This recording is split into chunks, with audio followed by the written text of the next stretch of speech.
ઓમ ઓમ બરાબર.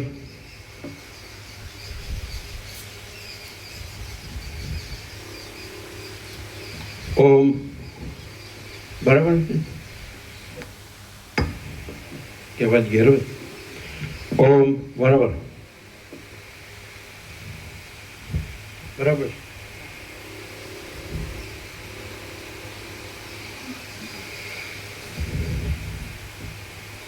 વધારે લાગે વધારે છે. એક ઉપર કરો, એક ઉપર ઓછો કરો. હા તો એક પર કરો.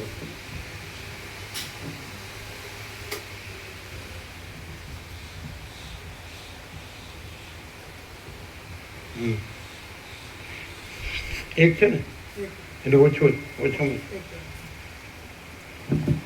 ઓમ ઓમ ઓમ ઓમ ઓમ ઓમ.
ઓમ બરાબર.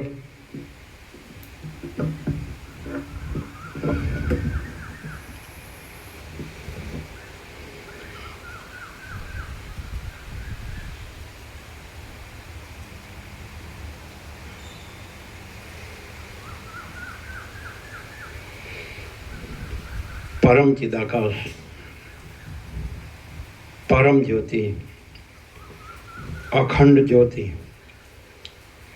महाचिदाकाश, स्वयं प्रकाश, संपूर्ण प्रकाश, पूर्ण ब्रह्म, अनंत तेजगन, अनंत चिदगन, परमाकाश, केवल अनंत शुद्ध तेज घन, परमाकाश, अखिल आत्मा, पूर्ण ब्रह्म, परमात्मा,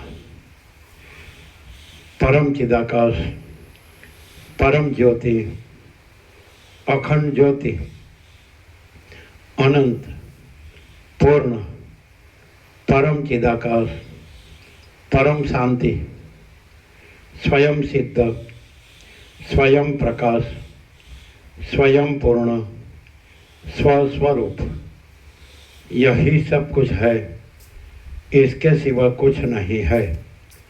शून्यभास, अनंत कोटि, महाकल्पो है ही नहीं। महाचिदाकाश, स्वयं प्रकाश, संपूर्ण प्रकाश, महाचिदाकाश ज्योति, अनंत, अखंड, अभेद, महाचिदाकाश ज्योति, महातत्व, महासामान्य, महाचिदाकाश, स्वसंवेद्य, सहज निर्विकल्प, महाचिदाकाश, परम कैवल्य, परम शांति, परम चिदाकाश, अनंत, पूर्ण, निरपेक्ष सत, अनंत, संपूर्ण, अपरिघी, निर्भ्रांत, निरपेक्ष। वशिष्ठराम उपशम प्रकरण राउंड 39मो राउंड।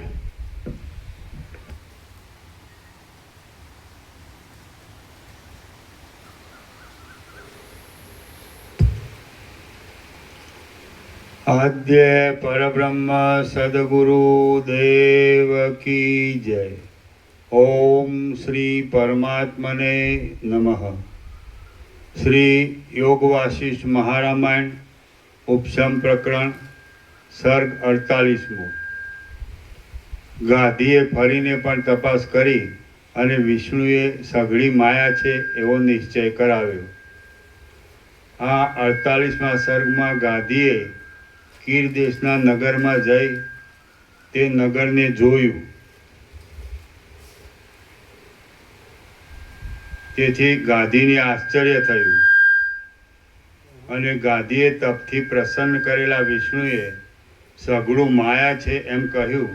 એટલી કથા કહેવામાં આવશે.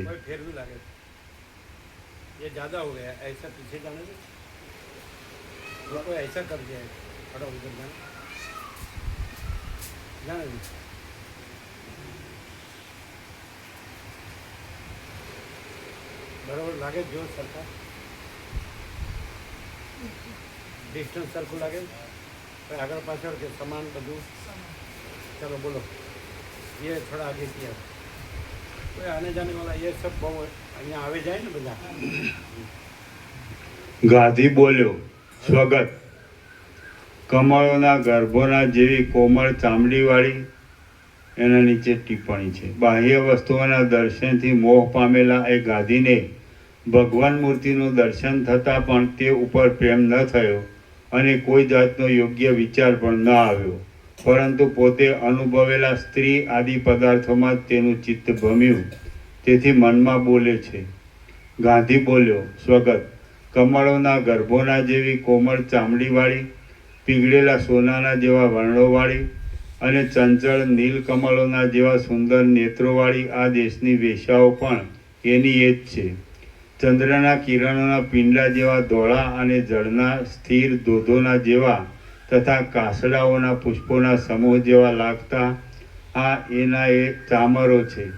જેમ વનની લતાઓ પોતાના પુષ્પોની સમૃદ્ધિઓને આમ તેમ ડોલાવ્યા કરે, તેમ આ સ્ત્રીઓ રાજાની ઉપર ચામરોને આમ તેમ ડોલાવે છે.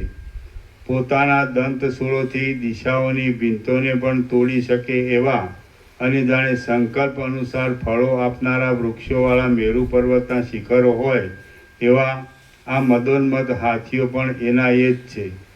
જેમ ઇન્દ્રની આસપાસ યમ, કુબેર તથા વરુણ આદિ લોકપાલો ચાલતા જાય, તેમ આ રાજાની આસપાસ દેવતાઓની જેવી શક્તિવાળા આ સામંતો ચાલ્યા જાય છે કે જેઓ મારી આગળ પણ ચાલતા હતા.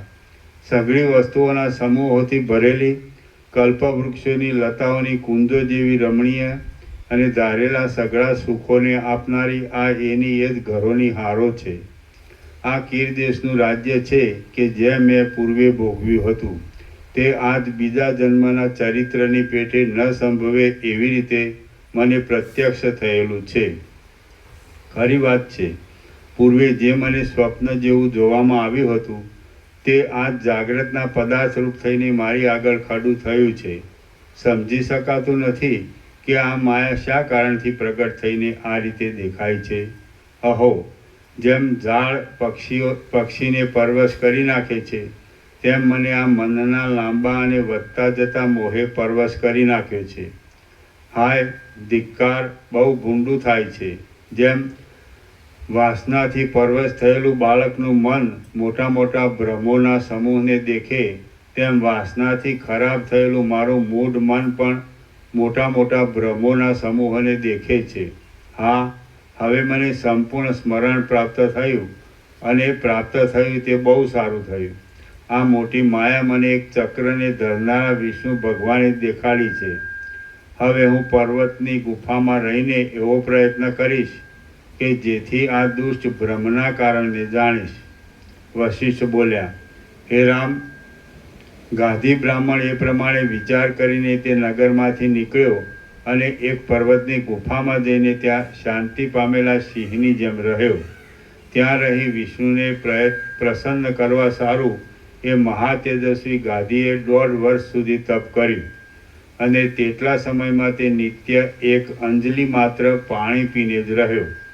એ બ્રાહ્મણે એ પ્રમાણે તપ કરતા જળના જેવી નિર્મળ મૂર્તિવાળા અને નીલકમળના જેવા શ્યામ સુંદર વિષ્ણુ ભગવાન જેમ શરદ ઋતુમાં મોટો પાણીનો ધરો પ્રસન્ન કૌંસમાં નિર્મળ થાય છે તેમ તેના ઉપર પ્રસન્ન સંતુષ્ટ થયા. પછી મેઘના જેવી શ્યામ સુંદર કાંતિવાળા વિષ્ણુ ભગવાન એ ગાદીને રહેવાની ગુફામાં પધાર્યા. પછી ત્યાં પધારીને અને અંતરિક્ષમાં ઊભા રહીને શ્રી વિષ્ણુ ભગવાને ગાદીને નીચે પ્રમાણે કહ્યું. વિષ્ણુ ભગવાન બોલ્યા, હે ગાદી, તે મારી મોટામાં મોટી માયા જોઈને આ જગતરૂપી ઝાડની લીલા કે જે કેવળ દેખાવ પૂરતી જ છે તે તારા જોવામાં આવીને તને મારી માયા જોવાની ચિત્તમાં જે ઈચ્છા હતી તે તો સારી પેઠે પૂર્ણ થઈ. તો હવે આ ગિરી તટમાં ફરીવાર તપ કરીને તું બીજું શું ઈચ્છે છે? વશિષ્ઠ બોલ્યા. એ પ્રમાણે બોલતા વિષ્ણુ ભગવાનને જોઈને બ્રાહ્મણોમાં ઉત્તમ ગાદીએ પુષ્પોના સમૂહથી તેમના ચરણારવિંદોનું પૂજન કર્યું અને અર્ઘ્યદય પુષ્પોની વૃષ્ટિ કરી, પ્રદક્ષિણા કરી તથા પ્રણામ કરીને તુરત એ બ્રાહ્મણે જેમ બપૈયો મેઘની પ્રાર્થના કરે તેમ શ્રી વિષ્ણુ ભગવાનની આ પ્રમાણે પ્રાર્થના કરી. ગાદી બોલ્યો, હે દેવ, આપે જે અત્યંત અંધકાર કૌંસમાં અજ્ઞાનમય આ માયા દેખાડી તેની જેમ પ્રભાતે સૂર્ય પૃથ્વીને પ્રકટ કરે છે તેમ આપ પ્રકટ કરો. કૌંસમાં મને એ માયાની સમજણ પાડો. વાસનાઓ રૂપી મેલોથી ઘેરાયેલું મન સ્વપ્નની પેઠે જે મિથ્યા પદાર્થો રૂપ બ્રહ્મને દેખે તે બ્રહ્મ જાગ્રતમાં પણ કેમ જોવામાં આવે? ઘેરાયેલું કે ઘેરાયેલું?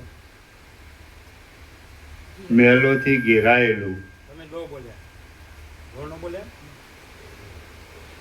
વાસનાઓથી મેલોથી ઘેરાયેલું મન સ્વપ્નની પેઠે જે મિથ્યા પદાર્થો રૂપ બ્રહ્મને દેખે તે બ્રહ્મ જાગ્રતમાં પણ કેમ જોવામાં આવે?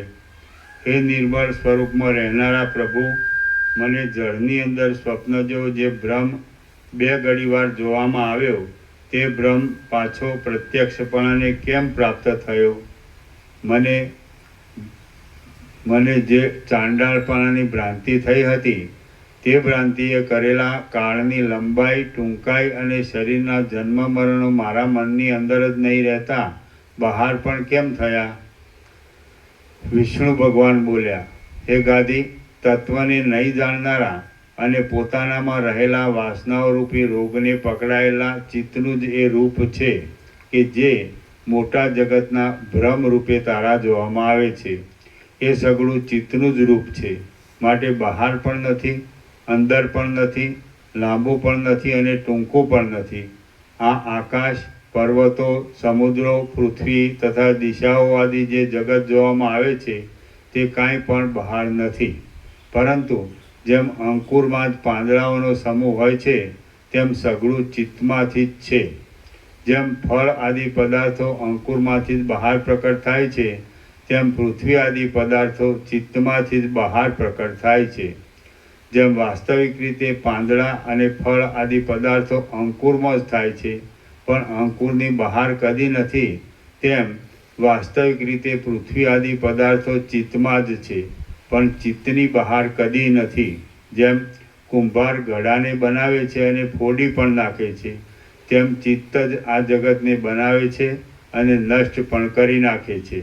વર્તમાન પદાર્થોનું ઇન્દ્રિયોથી અવલોકન, ભવિષ્ય પદાર્થોનું મનથી મનન, ભૂત પદાર્થોનું મનથી સ્મરણ, ભૂત, ભવિષ્ય તથા વર્તમાન કાળ અને તે કાળને જણાવનારી સૂર્ય આદિની ક્રિયાઓ વગેરે વિવિધતા બતાવતા આ જગતને ચિત્ત જ બનાવે છે અને ચિત્ત જ પાછું પોતામાં સમેટી લે છે.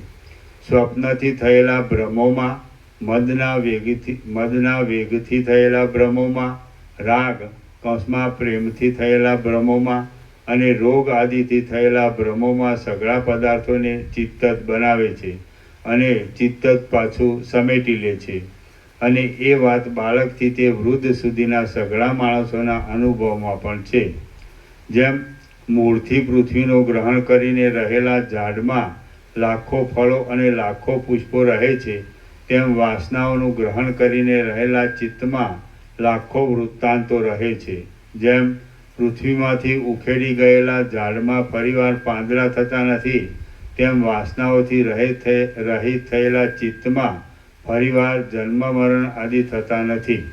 જેમ અનંત બ્રહ્માંડોની ઝાડ રહેલી છે, એવા તે ચિત્તે પોતાની અનંત વાસનાઓના એક દેશરૂપ ચાંડાળપણાને પ્રકટ કર્યું. તો તેમાં વિસ્મય પામવા જેવું શું છે? જે રીતે ઘણા આડંબરવાળું અને વિચિત્ર ચિંતાઓરૂપી વિકારોને દેનારું ચાંડાળપણું ભ્રાંતિથી તારા જોવામાં આવ્યું, તે જ રીતે અતિથિ બ્રાહ્મણ આવ્યો, જમ્યો, સૂતો અને તેણે વાત કરી, એ પણ ભ્રાંતિથી તારા જોવામાં આવ્યું છે.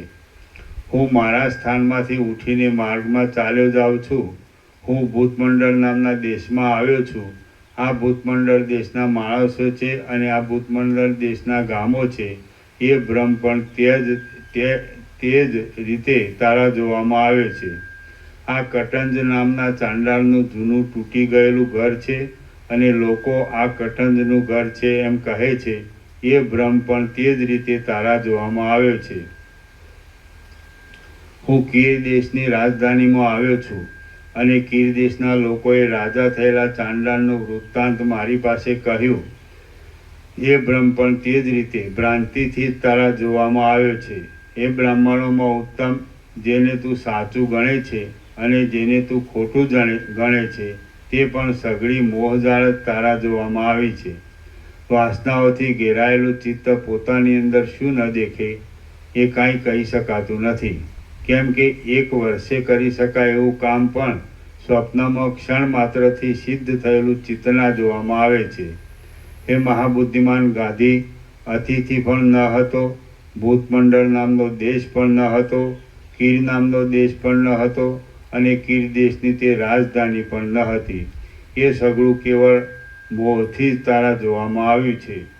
તું ભૂતમંડળ દેશમાં જતા માર્ગમાં થાકી રહ્યો હતો, તેથી જેમ મૃગ વનમાં આરામ લે તેમ તે એક પર્વતની ગુફામાં આરામ લીધો હતો અને ત્યાં જ શ્રમથી મૂઢપણાને લીધે આ ભૂતમંડળ છે અને આ તે ચાંડાળનું ઘર છે એમ તારા જોવામાં આવ્યું હતું. સાચું કાંઈ પણ જોવામાં આવ્યું નથી. એ સમયમાં જ કીર દેશની રાજધાની જે જોવામાં આવી અને અગમર્ષણના સમયમાં પણ જે કાંઈ જોવામાં આવ્યું, તે સઘળું માયામય જોવામાં આવ્યું છે. હે મુનિ, તું ઉન્મત્તની જેમ મનથી જ સર્વદા સઘળી દિશાઓમાં ફર્યો છે અને તે દિશાઓમાં જે કંઈ તારા જોવામાં આવ્યું છે, તે સઘળો મનનો જ ભ્રમ જોવામાં આવ્યો છે. હવે તારા બ્રહ્મચર્યાશ્રમમાં ઘટે એવા વેદાધ્યયન આદિ કર્મો કરવામાં તું તત્પર થા અને તે પોતાના કર્મો કરતાં શાંત બુદ્ધિવાળો થઈને રહેજે. વર્ણાશ્રમના સંપ્રદાયથી પ્રાપ્ત થયેલા પોતાના કર્મો કર્યા વિના માણસને આ જગતમાં કલ્યાણની પ્રાપ્તિ થતી નથી. વશિષ્ઠ બોલ્યા. પછી હે રામ, ત્રૈલોક્યમાં રહેનારા એવા સર્વ તપસ્વી લોકોથી પૂજાતા શ્રી વિષ્ણુ ભગવાન ગાદી બ્રાહ્મણને એટલા વચનો કહી સેવાથી પવિત્ર હસ્તોવાળા દેવતાઓના અને મુનિઓના સમૂહોથી વીંટાઈને પોતાના સ્થાનકરૂપ ક્ષીરસાગરમાં પધાર્યા. શ્રી યોગ વાસિષ્ઠ મહારામાયણમાં ઉપશમ પ્રકરણનો માયા મહત્વ કથન નામનો સર્ગ 48મો સમાપ્ત.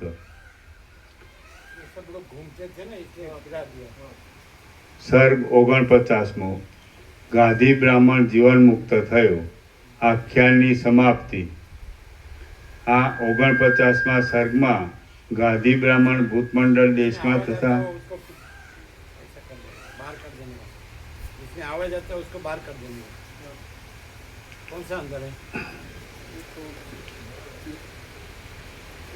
हाँ 49મા સર્ગમાં ગાદી બ્રાહ્મણ ભૂતમંડળ દેશમાં તથા કીર દેશમાં ફરવા ગયો. ત્યાં પણ થયું એમને એમ જ જોવામાં આવતા વારંવાર વિષ્ણુને પૂછી સઘળું માયામય છે એવો નિશ્ચય કરીને અનુક્રમે જીવન મુક્ત થયો એ કથા કહેવામાં આવશે. कॉन्टेक्ट बदलने का नहीं. और उसको टेकवा देने का उसका डोरी के ऊपर। ये सब इधर घूमते हैं ना तो हिला देते हैं सब। उसको भी देख लो, अभी टेका दो उधर, डोरी के पीछे कर दो। साइड से डाल दो। ठीक है, तो ये इसमें कुछ हिलाया हो तो इसको फिट करो पीछे, दोनों पीछे फिट करो। ये सब इधर से घूमते हैं ना बहुत, उसको फिट करो।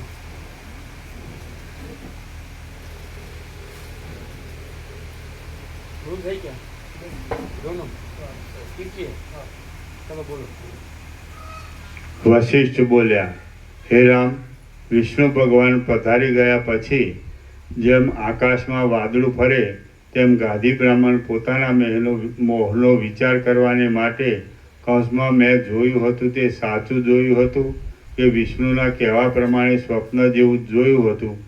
જો સ્વપ્ન જેવું જ જોયું હતું, જો સ્વપ્ન જેવું દીઠું હશે તો હવે ફરીવાર જોતા નહીં દેખાય એવો નિશ્ચય કરવા માટે ફરીવાર અનુક્રમથી ભૂતમંડળ આદિ દેશોમાં ફરવા લાગ્યો.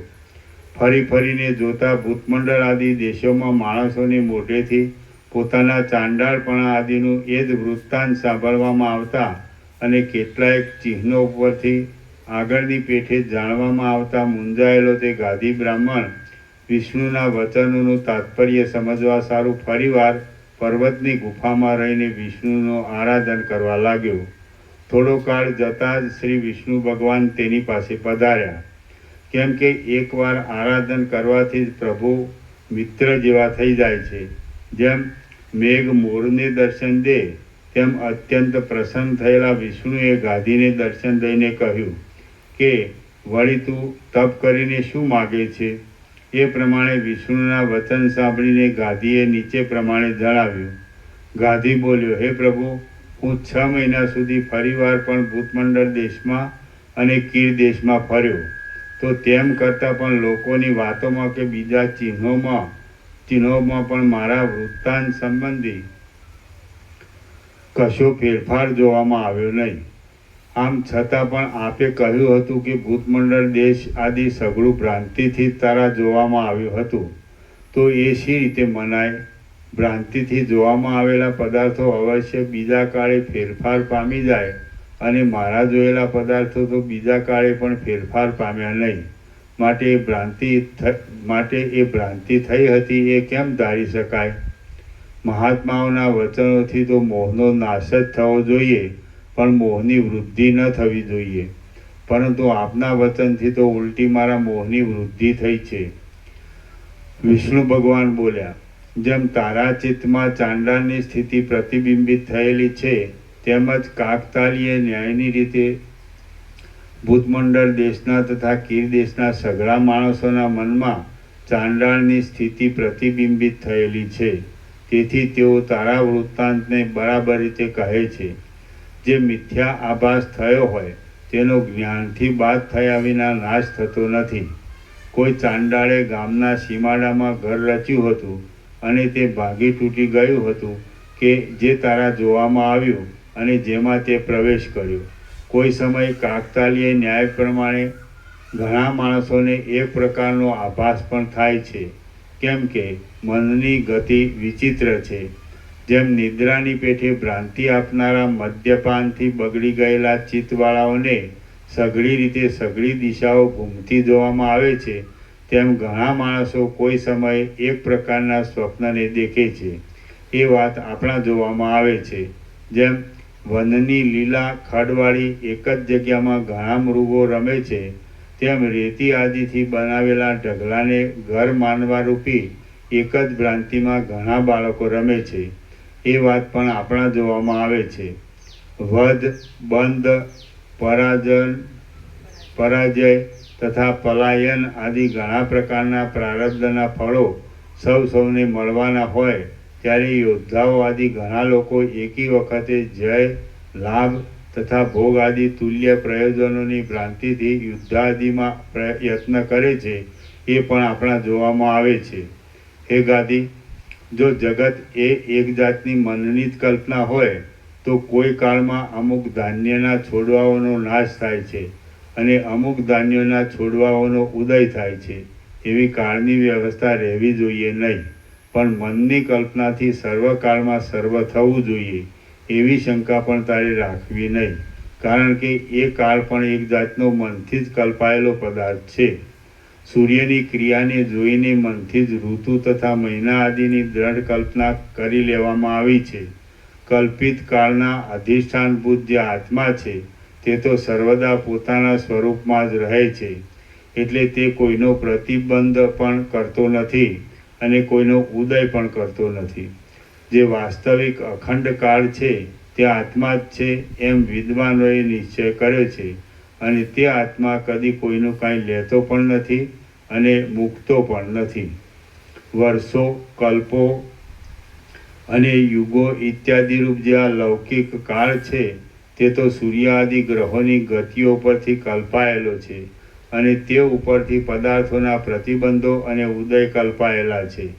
જેઓના ચિત્તોને ભ્રાંતિ થઈ હતી એવા ભૂતમંડળ દેશના તથા કીર દેશના માણસોએ સૌને સમાન એક પ્રકારનો પ્રતિભાસ થવાથી તારો ચાંડાળપણા આદિનો આડંબર પણ જોયો છે, અને તે આડંબરનો છેડો પણ જોયો છે. હે ગાદી, હવે તું વર્ણાશ્રમ સંબંધી પોતાના કર્મોમાં તત્પર રહીને બુદ્ધિથી આત્માનો વિચાર કરજે અને મનના મોહને ત્યજી દઈને અહીં જ રહેજે. હું જાઉં છું. વશિષ્ઠ બોલ્યા, હે રામ, મહાસમર્થ વિષ્ણુ ભગવાન એટલા વચન કહીને અંતર્ધાન થઈ ગયા, અને ગાદી બ્રાહ્મણ ઘણી ચિંતાઓવાળી બુદ્ધિથી તે પર્વતની ગુફામાં જ રહ્યો. તે પર્વતની ગુફામાં જ કેટલાક મહિનાઓ વીતી જતા વળી એ ગાદી બ્રાહ્મણ વિષ્ણુનું આરાધન કરવા લાગ્યો. એક દિવસે તેને પોતાના સ્વામી વિષ્ણુએ પધારીને દર્શન દેતા ગાંધીએ પ્રણામ કર્યા તથા માનસિક પૂજન કરી તેમની આજ્ઞા લઈને તેમને નીચે પ્રમાણે પૂછ્યું. ગાંધી બોલ્યો, હે મહારાજ, મારી ચાંડાળપણાની સ્થિતિનું તથા જન્મ મરણ આદિ ઘણા અનર્થોવાળી આ સંસારરૂપી માયાનું સ્મરણ કર્યા કરતો હું ચિત્તમાં મૂંઝાયા કરું છું. માટે મારા મોહની નિવૃત્તિને માટે ઉપાય કહીને આપે તુરત જતું રહેવું નહીં, પણ સઘળો મોહ ટળી જાય ત્યાં સુધી અહીં જ બિરાજવું. આપ મને કોઈ નિર્મળપણાવાળું એક કાર્ય કરવામાં જોડો. વિષ્ણુ ભગવાન બોલ્યા, હે ગાદી, આ જગત સંભરાસુરે ઉત્પન્ન કરેલી ઇન્દ્રજાલોની જેમ માયાના આડંબર રૂપ છે, અને આ જગતમાં સ્વરૂપના વિસ્મરણ અજ્ઞાનને લીધે સઘળા પ્રકારોના આશ્ચર્યોની કલ્પનાઓ થવી સંભવે છે. ભૂતમંડળ નામના દેશમાં અને કીર દેશની રાજધાનીમાં તે જે જોયું તે સઘળું અજ્ઞાનરૂપ નિમિત્તથી સંભવે જ છે. નિદ્રા આદિમાં અજ્ઞાનને લીધે કદી નહીં જોયેલા પદાર્થોનો જે ભ્રમ થાય છે તે સર્વ લોકોના અનુભવમાં છે. જેમ તે પોતે ખોટો ચાંડાળપણા આદિનો ભ્રમ સાચા જેવો જોયો, તેમ ભૂતકાળના અને કીર દેશના લોકોએ પણ એ જ કાળમાં તે ભ્રમ સાચા જેવો જોયો. આમ સંકલ્પોની સમાનતા થવાને લીધે કાળ આદિની સમાનતા થવી પણ સંભવે છે. હવે હું મનથી થયેલા ધિક્કારનું નિવારણ કરનારી ખરી વાત કહું છું, તે તું સાંભળ. જેમ માગશર મહિનાના પ્રભાવથી લતા ક્ષીણ થઈ જાય છે, તેમ આ વાતના પ્રભાવથી તારી ચિંતા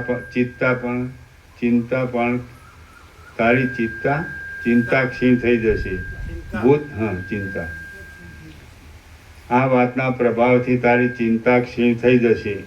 ભૂતમંડળ પ્રદેશમાં પૂર્વે એક કટંજ નામનો ચાંડાળ હતો. ક્ષીણ.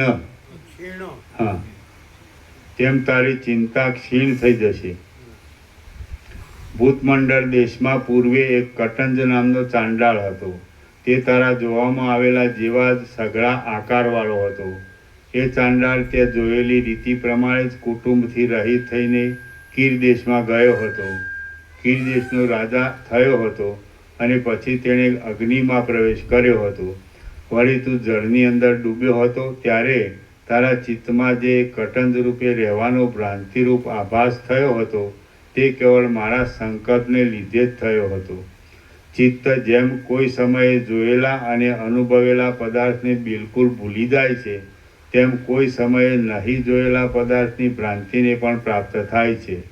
સ્વપ્ન સંબંધી, મનની કલ્પના સંબંધી અને સન્નિપાત સંબંધી સ્થિતિઓમાં મન જેમ અનેક પ્રકારના સંભ્રમોને દેખે છે, તેમ જાગ્રતની સ્થિતિમાં પણ અનેક પ્રકારના ભ્રમોને દેખે છે. હે ગાદી, જેમ ત્રિકાળદર્શી યોગીને ભવિષ્યકાળના અને ભૂતકાળના પણ પદાર્થોનો દેખાવ નજરે પડે છે, તેમ તેને ભૂતકાળમાં થઈ ગયેલું કટંજનું આચરણ વર્તમાન કાળમાં ભ્રાંતિથી દેખાયું. કટંજ કે જે હું ન હતો અને તેના સ્ત્રી, પુત્ર તથા ઘર આદિ કે જે મારા ન હતા, તેઓમાં હું જ કટંજ છું અને તે સ્ત્રી, પુત્ર તથા ઘર આદિ મારા જ છે. એટલી બધી ભ્રાંતિ કેમ થઈ ગઈ એવી શંકા રાખવી નહીં, કેમ કે આત્મજ્ઞાન વિનાના સર્વ લોકોને પોતારૂપ નહીં એવા દેહમાં હું છું એવી અને પોતાના નથી એવા સ્ત્રી, પુત્ર તથા ઘર આદિમાં મારા છે એવા જે મહાપ્રબળ ખોટા ભ્રમો થયા કરે છે, તેઓની આગળ અલ્પકાળની આ તારી ભ્રાંતિ કોણ માત્ર છે? જે આત્મવેત્તા પુરુષ હોય છે તે જ આ દેહ હું છું અને આ સ્ત્રી, પુત્રાદિ મારા છે એવી મિથ્યા ભ્રાંતિમાં ડૂબતો નથી. ફરીથી. જે આત્મવેત્તા પુરુષ હોય છે તે જ આ દેહ હું છું અને આ સ્ત્રી, પુત્રાદિ મારા છે એવી મિથ્યા ભ્રાંતિમાં ડૂબતો નથી. બાકી સઘળા પ્રાણીઓ આ દેહ હું છું અને આ સ્ત્રી, પુત્રાદિ મારા છે એવી ભ્રાંતિમાં ડૂબી ગયા છે. જોકે તત્વજ્ઞાનમાં ચડતા વિદ્વાનને પણ સર્વ જગત હું છું એવો અહંકાર રહે છે, તો પણ એવા અહંકારથી તેની ખરાબી થતી નથી, કારણ કે એ વિદ્વાન પદાર્થોના ભિન્ન ભિન્નપણારૂપ અનર્થની ભાવનાને સ્વીકારતો નથી. જોકે એ વિદ્વાન પણ એક જાતના અહંકારવાળો છે, તો પણ પદાર્થોના વિભાગોરૂપ દુષ્ટ ભાવનાને સ્વીકારતો નથી. તેથી જેમ તુંબડું પાણીમાં ડૂબતું નથી, તેમ સુખ દુઃખોના વિલાસોવાળા ભ્રમોના પ્રકારોમાં ડૂબી જતો નથી. હે ગાદી, તું તો હજુ સુધી વાસનાઓની જાળથી ઘેરાયેલા ચિત્તવાળો છે અને યોગ્ય સમજણ વિનાનો છે. તેથી જેમ કાંઈક અવશેષ રહેલા મોટા રોગવાળો પુરુષ સ્વસ્થ થયેલો ન કહેવાય, તેમ તું સ્વરૂપમાં સ્થિર થયો છે એમ કહી શકાય નહીં. તને હજુ સુધી પૂર્ણ જ્ઞાન થયું નથી. તેથી જેમ અધૂરું ઘર રચનારો પુરુષ વરસાદના દુઃખનું નિવારણ કરી શકતો નથી, તેમ તું તારા મનના ભ્રમનું નિવારણ કરી શકતો નથી. જેમ ઊંચા માણસ આગળ ઝાડનું કંઈ ચાલતું નથી, તેમ જ્યારે તારા મનમાં ભ્રમનો આભાસ ખડો થાય છે, ત્યારે તે આભાસ આગળ તારું કંઈ જ ચાલતું નથી. જે ચિત્ત છે તે જ આ માયારૂપી ચક્રના મધ્યરૂપ છે અને તે મધ્ય બિંદુને લીધે આ માયારૂપી ચક્ર સર્વત્ર ફર્યા કરે છે. માટે તે ચિત્તને દબાવીને રહેવામાં આવે તો માયારૂપી ચક્ર કાંઈ પણ અડચણ કરી શકતું નથી. એ ગાદી, તું હવે તપ કરવાને સજ્જ થા અને મનમાં કાંઈ પણ ખેદ નહીં રાખતા પર્વતોની કુંજોમાં 10 વર્ષ સુધી ચિત્તના નિરોધનો અભ્યાસ કર. એટલે તેમ કરવાથી તને અપરિચ્છિન્ન જ્ઞાનની પ્રાપ્તિ થશે. વશિષ્ઠ બોલ્યા, હે રામ, વિષ્ણુ ભગવાન એ ગાદી બ્રાહ્મણને એટલા વચન કહીને વાયુમંડળમાં રહેલા વાદળની જેમ, શાંત થયેલા દીવાની જેમ અને યમુનાના તરંગની જેમ ક્ષણ માત્રમાં ત્યાં જ અંતર્ધાન થઈ ગયા. જેમ શરદ ઋતુના અંતમાં ઝાડ વિરસપણાને પ્રાપ્ત થાય છે, તેમ ગાદી વિવેકને લીધે વૈરાગ્યની સ્થિતિને પ્રાપ્ત થયો.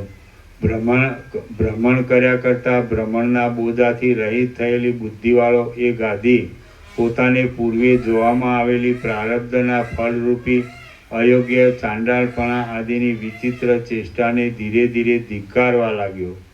જેમ મેઘ આરામ લેવા પર્વતમાં જાય, તેમ કરુણાથી ભીંજાયેલા મનવાળો એ ગાદી ચિત્તના નિગ્રહનો ઉત્તમ રીતે અભ્યાસ કરવા સારું ઋષ્યમુખ નામના પર્વતમાં ગયો.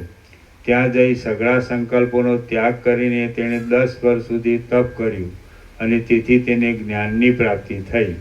આમ જ્ઞાનની પ્રાપ્તિ થવાને લીધે પોતાની બ્રહ્મરૂપ સત્તાને પામી ભયથી તથા શોકથી રહિત થયેલો નિરંતર ઉદય પામેલા જીવનમુક્ત સ્વરૂપવાળો ભોગોના વિસ્તારોની સ્થિતિઓમાં આસક્તિ વિનાનો અને સ્વરૂપાનંદથી પૂર્ણ થયેલા ચિત્તવાળો એ ગાદી જેમ 16 કળાઓથી સંપૂર્ણ ચંદ્ર આકાશમાં વિશ્રાંતિ પામે છે તેમ પોતાની પરબ્રહ્મ સત્તામાં વિશ્રાંતિ પામ્યો.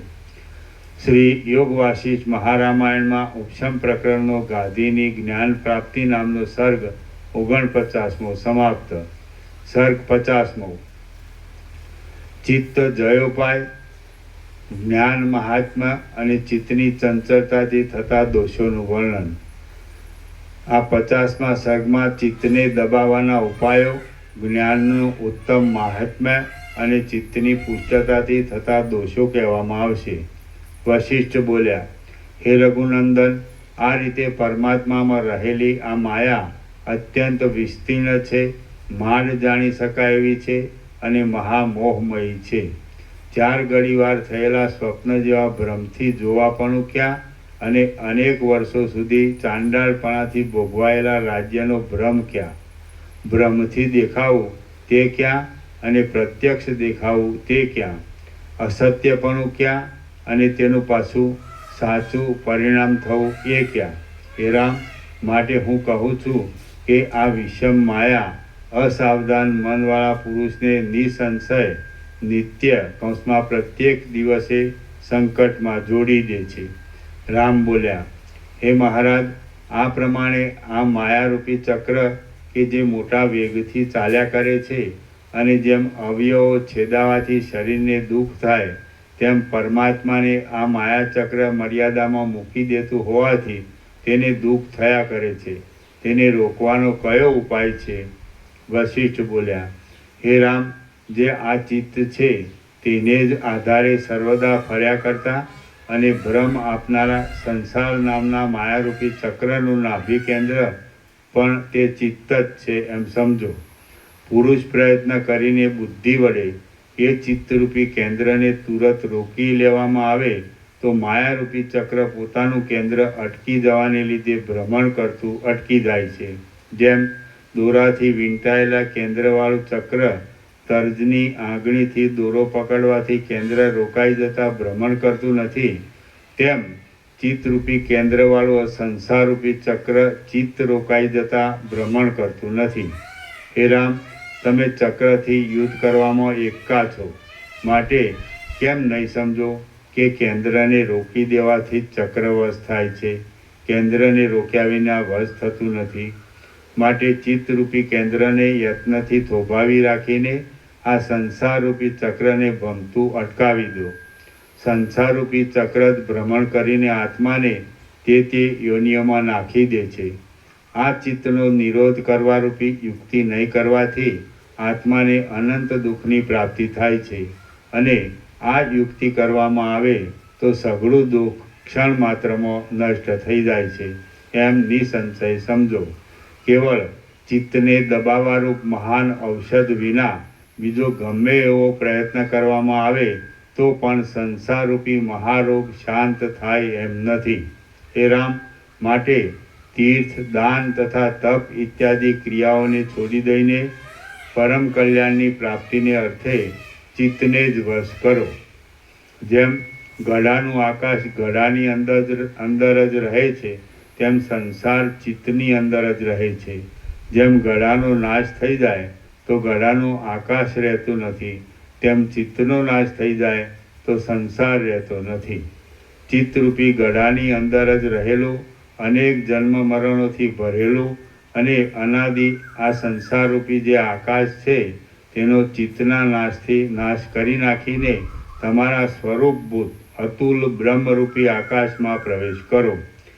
ચિત્ત જો ભૂતકાળના તથા ભવિષ્યકાળના વિષયોના પણ અનુસંધાનને ત્યજી દઈને વર્તમાન કાળના બાહ્ય વિષયોને પણ આ આસક્તિથી રહિત થઈ થોડી વાર જ સેવવાનો અભ્યાસ રાખે તો અચિત્તપણાને પ્રાપ્ત થઈ જાય છે. જો તમે ક્ષણે ક્ષણે સંકલ્પનું અને સંકલ્પના અંશોનું અનુસંધાન ત્યજી દેતા જશો તો પરમ પવિત્ર બ્રહ્મપણું તમને મળી ચૂક્યું છે, એમાં સંશય નથી. જ્યાં સુધી સંકલ્પોની કલ્પના હોય ત્યાં સુધી ચિત્તની વિભૂતિઓ રહે છે. વાદળાનો વિસ્તાર ટળી ગયા પછી આકાશમાં જળના બિંદુઓ રહે જ નહીં. જ્યાં સુધી જગતને ચંદ્રના કિરણોનો સંબંધ હોય ત્યાં સુધી જેમ તુષારની કણીઓ રહે છે, તેમ જ્યાં સુધી આત્માને ચિત્તનો સંબંધ હોય ત્યાં સુધી સંકલ્પોની કલ્પના રહે છે. જો આત્મા તત્વને ચિત્તથી જુદું પાડીને તેની ભાવના કરવામાં આવે તો પોતાના સંસારના કામ, કર્મ તથા વાસના આદિ મૂળ અજ્ઞાનની સાથે બળી જ ગયા છે એમ સમજો. ચિત્તના સંબંધથી રહિત થયેલું જે આત્મતત્વ છે તે જ પ્રત્યક્ષ ચેતન કહેવાય છે. એ પ્રત્યક્ષ ચેતન ચિત્તથી રહિત જ રહેનાર છે, માટે તેમાં કલ્પનારૂપી મેલ ઉત્પન્ન થવાનો ભય જ નથી.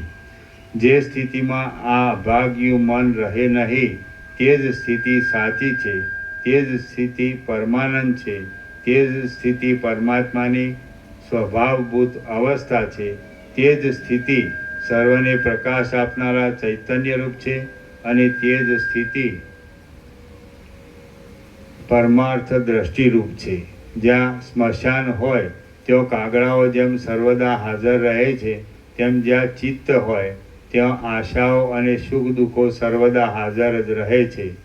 આશા આદિ સઘળા પદાર્થોને ઉત્પન્ન કરનારી સંસારરૂપી લતાનું વાસનારૂપી બીજ તત્વના બોધથી નાશ પામેલું હોવાથી જ્ઞાનીઓના સંકલ્પમાં ઉત્પન્ન જ થતું નથી. આશા આદિ સઘળા પદાર્થોને ઉત્પન્ન કરનારી સંસારરૂપી લતાનું વાસનારૂપી બીજ તત્વના બોધથી નાશ પામેલું હોવાથી જ્ઞાનીઓના સંકલ્પમાં ઉત્પન્ન જ થતું નથી. શાસ્ત્રોના અને સજ્જનોના સમાગમોનો નિરંતર અભ્યાસ રાખવાથી જગતના પદાર્થોનું મિથ્યાપણું સમજવામાં આવે છે. ચિત્તને બળાત્કારથી અવિવેકમાંથી ખેંચી લઈને પુરુષ પ્રયત્નથી તથા આ જન્મમાં જ્ઞાન સિદ્ધ કર્યા વિના રહેવું જ નહીં એવા દ્રઢ નિશ્ચયોથી શાસ્ત્રોમાં અને સજ્જનોના સમાગમોમાં જોડી દેવું. પરમાત્માના અવલોકનમાં આત્મા જ મુખ્ય કારણરૂપ છે, કેમ કે ઊંડી અંધારી ખાડમાં પડેલું રત્ન પોતે પોતાના પ્રકાશથી જ જોવામાં આવે છે. આત્મા જ પોતે અનુભવેલા દ્રશ્યરૂપી દુઃખોને છોડી દેવા ઈચ્છે છે. એટલા માટે આત્મા જ આત્માના અવલોકનમાં મુખ્ય કારણરૂપ કહેવાય છે. તમે ગમે તે વાતચીત કરતા કોઈ પદાર્થને છોડી દેતા, કોઈ પદાર્થનું ગ્રહણ કરતા, આંખો ઉગાડતા અને આંખો મીંચતા પણ જેમ કોઈ પ્રકારની કલ્પના નથી એવા પોતાના મર્યાદિત સ્વરૂપના અનુસંધાનમાં તત્પર રહો. તમે જન્મતા, મરતા, જીવતા અને ક્રિયાઓ કરતા નિર્મળ અને પોતાના સ્વરૂપભૂત ચૈતન્યના અનુસંધાનમાં સ્થિર થાઓ. આ પાસેના સંબંધીઓ તથા દૂરના બીજા સંબંધીઓ મારા છે અને આ દેહ હું છું એવી વાસનાઓને ત્યજી દઈને અને એક નિષ્ઠા રાખીને પોતાની અંદર રહેલા કેવળ અખંડ જ્ઞાનરૂપ ચૈતન્યમાં જ તત્પર રહો. દેહ પડતા સુધી એક નિષ્ઠા રાખીને વર્તમાન સ્થિતિમાં તથા ભવિષ્ય સ્થિતિમાં પણ પોતાના અખંડ જ્ઞાન સ્વરૂપના અનુસંધાનમાં અને તેના જ નિધિધ્યાસમાં તત્પર રહો. બાલ્યમાં, યૌવનમાં, વૃદ્ધપણામાં, દુઃખોમાં, સુખોમાં, જાગ્રતમાં, સ્વપ્નમાં અને સુષુપ્તિ જેવા સમયમાં પણ સ્વરૂપના અનુસંધાનમાં તત્પર રહો. બાહ્ય વિષયરૂપી મેલનો ત્યાગ કરી મનનો અત્યંત નાશ કરી નાખી અને આશાઓરૂપી પાસોને અત્યંત કાપી નાખીને સ્વરૂપના ધ્યાનમાં જ તત્પર રહો. પોતાના સંકલ્પોથી જ માની લીધેલા શુભાશુભોની આશારૂપી વિસૂચિકાને શાંત કરી નાખી અને આ ઇષ્ટ છે તથા આ અનિષ્ટ છે એવી ભેદ દ્રષ્ટિને દૂર કરીને સારભૂત સ્વરૂપના અનુસંધાનમાં તત્પર રહો. બુદ્ધિ બહારના વિષયો તથા ઇન્દ્રિયો આદિ પદાર્થો કે જેઓ કદી પણ તમારા સ્વરૂપનો સ્પર્શ કરી શકતા નથી તેઓનો કાંઈ પણ આગ્રહ નહીં રાખતા દ્વૈતથી અને સંકલ્પોથી રહિત થઈને પોતાના ચૈતન્ય માત્રમાં તત્પર રહો. જાગ્રતમાં પણ સુષુપ્તિના જેવી નિર્વિકલ્પ સ્થિતિ, સ્થિર સ્થિતિની ભાવના રાખી જે કાંઈ છે તે સઘળું હું છું એમ વિચાર કરીને કેવળ સત્તા રૂપે રહો. જન્મ મરણ આદિ દશાઓથી રહિત થઈ સર્વત્ર મુક્તપણાથી યુક્ત થઈ અને બુદ્ધિની સઘળી વૃત્તિઓનો હું જ પ્રકાશક છું એવો નિશ્ચય કરી પોતાના ચૈતન્ય માત્રમાં તત્પર રહો. આ હું છું અને આ બીજો છે એવી બુદ્ધિનો ત્યાગ કરી જગતની સ્થિતિમાં દેખાતા સઘળા વિભાગોને મિથ્યા સમજી અને જેમ વજ્રના થાંભલાનું અવલંબન કરવામાં આવે તેમ આત્માનું અવલંબન કરીને સ્થિર થાઓ. કેવળ ધૈર્યને ધરનારી ઉદાર બુદ્ધિથી મનના આશાઓરૂપી પાશોને કાપી નાખી ધર્મ અને અધર્મ એ બંનેથી રહિત થાઓ. તમે કેવળ જ્ઞાન સ્વરૂપ જ રહીને તે સ્વરૂપનો સ્વાદ લીધા કરશો તો હલાહલ નામનું ઝેર પણ અમૃત થઈ જશે. બ્રહ્મ વિદ્યાથી સર્વ અમૃત થઈ જાય છે એટલે બ્રહ્મવેત્તાની દ્રષ્ટિમાં વિષ પણ અમૃત થઈ જાય છે. અંશોથી રહિત થઈ અને નિર્મળ એવો પોતાનું સ્વરૂપ જ્યારે ભૂલાઈ જાય છે ત્યારે જ સંસારરૂપી બ્રહ્મના કારણરૂપ મોટો મોહ ઉદય પામે છે. જ્યારે અંશોથી રહિત અને નિર્મળ એવા પોતાના સ્વરૂપમાં સ્થિતિ થાય છે ત્યારે જ સંસારરૂપી બ્રહ્મના કારણરૂપ મોટો મોહ નાશ પામે છે. તમે જ્યારે આશાઓરૂપી મહાસાગરને તરીને આત્મ સ્વરૂપને અનુસરશો ત્યારે જેમ સૂર્યનું તેજ ચારે બાજુ ફેલાય છે તેમ તમારું અખંડ જ્ઞાન ચારે બાજુ ફેલાશે. હે રામ, સ્વરૂપનું અવલોકન કરતા અને અદ્વૈત આનંદમાં રહેલા પુરુષને આત્માનંદના સ્વાદમાં વિઘ્નરૂપ હોવાને લીધે દેવલોકનું અમૃત પણ ઝેર જેવું લાગે છે. હે રામ, જેઓ અમારા સ્વભાવ કૌંસમાં બ્રહ્મભાવને પામેલા જીવનમુક્ત લોકો છે તેઓની સાથે જ અમે મૈત્રી કરીએ છીએ. દેહાદિમાં અહમભાવ રાખનારા જે બાકીના લોકો છે તેઓ તો પુરુષ એ નામને ખોટી રીતે ધરાવનારા લાંબા હાથવાળા ગધેડાઓ જ છે. મોટા ઉત્કર્ષને પામેલા અને પોતાના અખંડ સ્વરૂપના જ્ઞાનને લીધે સર્વથી ઉન્નત થયેલા તત્વવેત્તાની આગળ જ્ઞાનની પ્રાપ્તિને અર્થે તે મહાત્માઓની પાસે જતા યોગીઓ પણ જાણે સર્વથી ઊંચા મેરુ પર્વતની આગળ એક પર્વતમાંથી બીજા પર્વતમાં જતા હાથીઓ હોય એવા લાગે છે, જેના પારને કોઈએ જોયો પણ નથી તથા કોઈ જોઈ શકશે પણ નહીં એવા અને પોતાના સ્વરૂપના જ્ઞાનરૂપ દિવ્ય ચક્ષુવાળા તત્વવેત્તાને સૂર્ય આદિ બીજા સઘળા તેજો નકામા જ લાગે છે. બ્રહ્મ વિદ્યાથી સ્વરૂપના પ્રકાશને પ્રાપ્ત થયેલા તત્વવેત્તાને સૂર્ય આદિ મોટા મોટા પ્રકાશો પણ મધ્યાહન કાળના દીવાઓની પેઠે નિસ્તેજ અને તુચ્છ જ લાગે છે. સઘળા તેજસ્વી પુરુષોમાં, સિદ્ધિઓવાળા પુરુષોમાં, બળવાન પુરુષોમાં, મોટા પુરુષોમાં અને ઉન્નતિવાળા પુરુષોમાં પણ તત્વવેત્તા અત્યંત ઉત્તમ છે. બ્રહ્મને જાણનારા ઉત્તમ પુરુષો જગતમાં જેમના પ્રકાશથી સૂર્ય, અગ્નિ, મણિઓ તથા તારાઓ પ્રકાશે છે તેમના કૌંસમાં ઈશ્વરના જેવા શોભે છે. હે રામ, જેઓને તત્વજ્ઞાન ન હોય તેવા મનુષ્યો પૃથ્વીમાં દરોમાં રહેનારા કીડાઓથી, ગધેડાઓથી અને કાગડા આદિ પક્ષીઓથી પણ ખૂબ જ હલકા છે. જે પુરુષ મોહરૂપી ભૂતના વળગાડવાળો હોવાને લીધે આત્મજ્ઞાનથી રહિત હોય તે મોહેલો જ છે અને જેને આત્મજ્ઞાન પ્રાપ્ત થયું હોય તે પુરુષ જ જીવતો છે, એમ મહાત્મા પુરુષો કહે છે. સંસાર સંબંધી અનેક દુઃખદાયી કડાકૂટ કર્યા કરતો આત્મજ્ઞાન વિનાનો પુરુષ ધરતી ઉપર ધામધૂમથી ફરતો હોય તો પણ તે સબજ ફરે છે એમ સમજવું. જીવતો તો કેવળ આત્મવેત્તા પુરુષને સમજવો. જેમ મહામેઘ ફેલાતા ચારે બાજુથી પ્રકાશની શોભા દૂર જતી રહે છે, તેમ ચિત્તની ચંચળતા વધી જતાં આત્મવેત્તાપણું દૂર જતું રહે છે.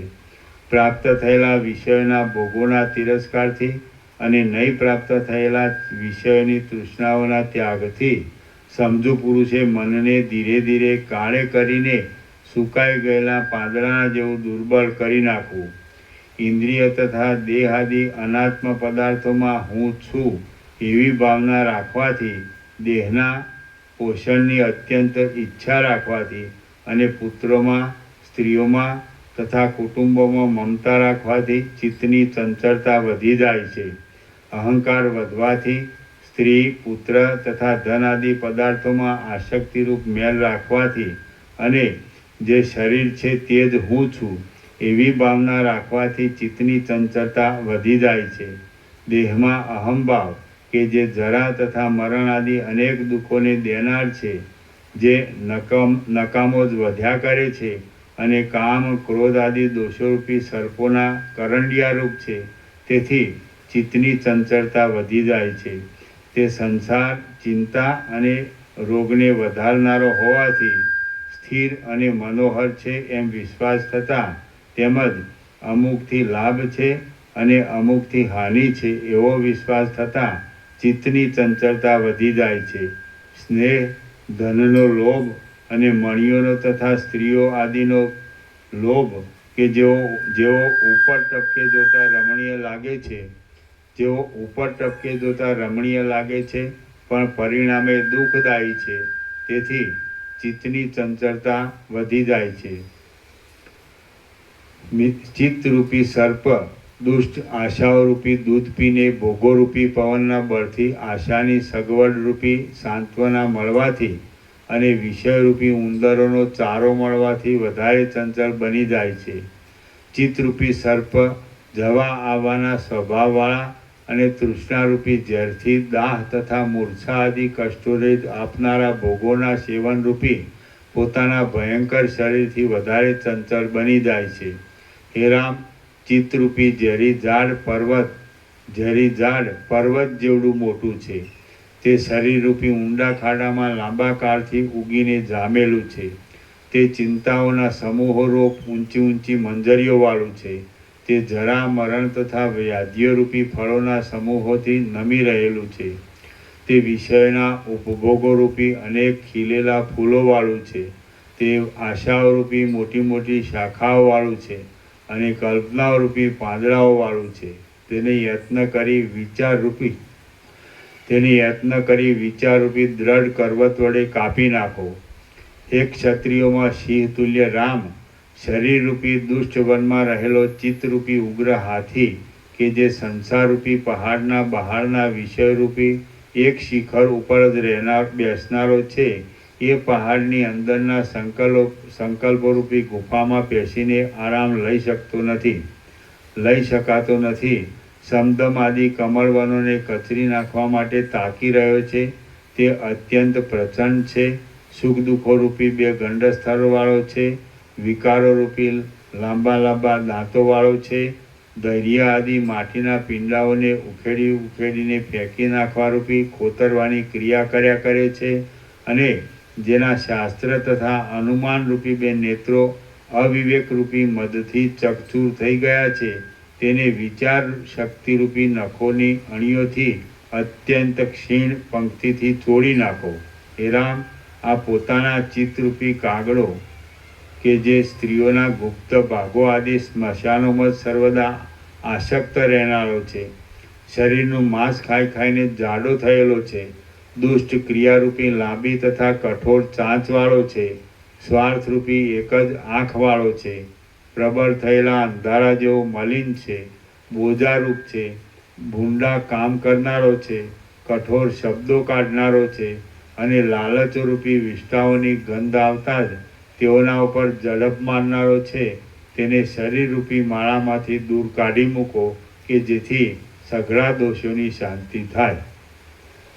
હે રામ, આ ચિત્તરૂપી પિશાચ કે જે અજ્ઞાનોરૂપી મોટા મોટા વડોમાં આરામ લે છે, સંસારરૂપી વગડામાં પ્રત્યક્ષ જડતાવાળા સેંકડો શરીરોમાં લાંબા કાળથી ભમ્યા કરે છે અને તૃષ્ણારૂપી પિશાચની જેને સેવા કરે છે તેને જ્યાં સુધી વિવેક, વૈરાગ્ય અને ભગીરથ પ્રયત્નરૂપી સ્વતંત્ર મંત્રોથી આત્માના ઘરરૂપી હૃદયમાંથી કાઢી મૂકવામાં ન આવે ત્યાં સુધી આત્માને સુખ ક્યાંથી જ પ્રાપ્ત થાય.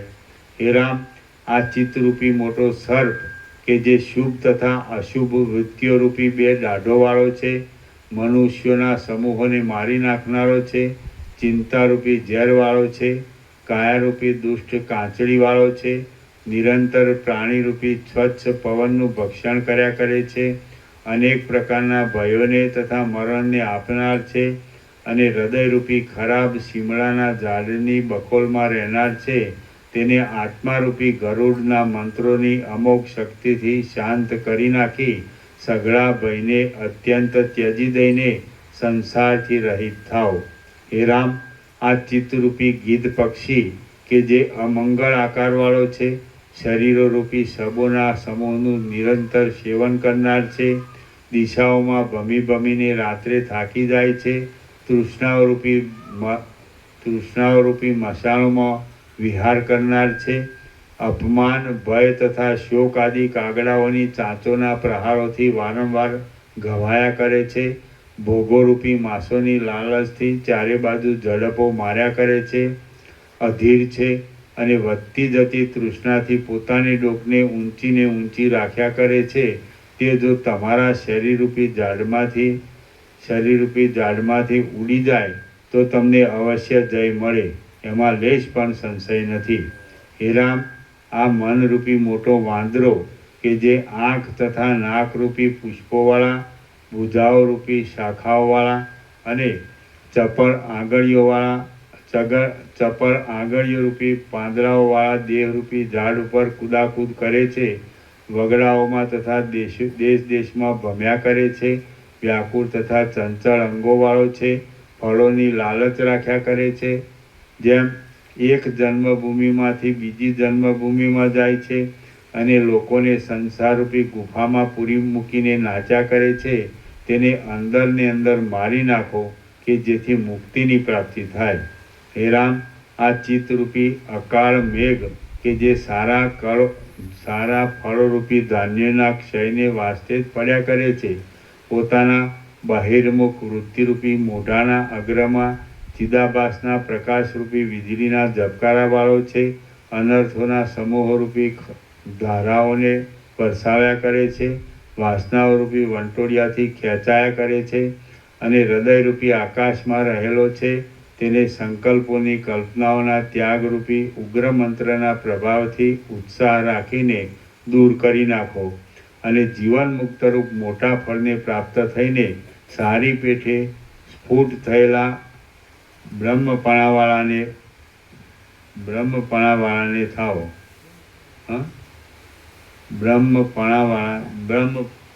બ્રહ્મ પ્રાપ્ત થાઓ, બ્રહ્મપણાવાળાને થાઓ એવું. બ્રહ્મપણાવાળા થાઓ ને ના આવો. હે રામ, આ ચિત્તરૂપી પાશ કે જે સૃષ્ટિથી માંડીને આ સુધીના પુણ્ય તથા પાપોની ગાંઠો દેવાઈને દ્રઢ થયેલો છે, મંત્રોથી ભેદાય એવો નથી, અગ્નિઓથી બળે એવો નથી, આત્મામાં અત્યંત પીડાને દેખાડનાર છે, અનુક્રમથી અનેક અવતારોને બાંધવા માટે જાણે એક જાતની લાંબી દોરી હોય એવો છે અને એમાં અસંખ્ય શરીરોની માળાઓ પરોવાયેલી છે, તેને બળાત્કારથી સંકલ્પોના ત્યાગોરૂપી શસ્ત્રોથી કાપી નાખી નિર્ભય થઈને તમે પોતે અનુકૂળ જણાય તેમ વિહાર કરો.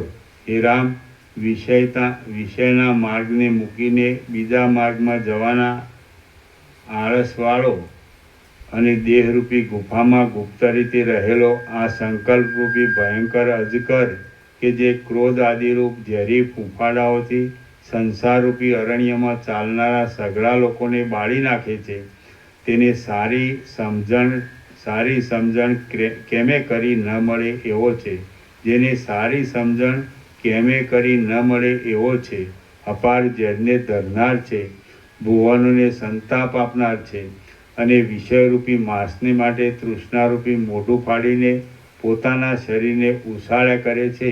તેને કામનાઓના ત્યાગ નામના મોટા અગ્નિથી બળાત્કારે બાળી નાખીને તમે સંસારથી રહિત થાઓ. હે રામ, જેમ અસ્ત્રની યુક્તિથી ભયંકર અસ્ત્રને પણ સમાવવામાં આવે છે, તેમ શુદ્ધ ચિત્તથી મલિન ચિત્તને તરત સમાવી નાખી વાંદરા વિનાના ઝાડની પેઠે અખંડ શોભાવાળા થઈને તમે લાંબા દિવસો સુધી ચંચળપણાનો કૌંસમાં વિષયોમાં ઉન્મુખ થવાનો ત્યાગ કરી દો. આ પ્રકારથી અને આગળ કહેલા તત્વબોધના પ્રકારથી અંદર શાંત કરેલા મનને નિર્મળ કરી તે નિર્મળ મન વડે સ્થૂળ, સૂક્ષ્મ અને કારણ દેહ પર્યંત સઘળા દ્રશ્યને આ ત્યાજ્ય જ છે એવી દ્રષ્ટિથી ખડના તણખલા જેવું હલકું તુચ્છ જોતા સંસારનો પાર પામીને તમે લીલા માત્રથી ખાનપાન કરો. શાસ્ત્રોક્ત કાર્યોમાં પણ વિહાર કરો અને શાસ્ત્રથી અવિરુદ્ધ લૌકિક કાર્યોમાં પણ રમણ કરો. શ્રી યોગ વાસિષ્ઠ મહારામાયણમાં ઉપશમ પ્રકરણનો રાઘવ આશય વિનિયોગ નામનો સર્ગ 50મો સમાપ્ત. સર્ગ 51મો. શાંત પદમાં શાંતિ ઈચ્છનાર ઋષિ ઉદ્દાલક. પ્રસાદ આપી દો. ઓમ ઓમ ઓમ. प्रसाद आप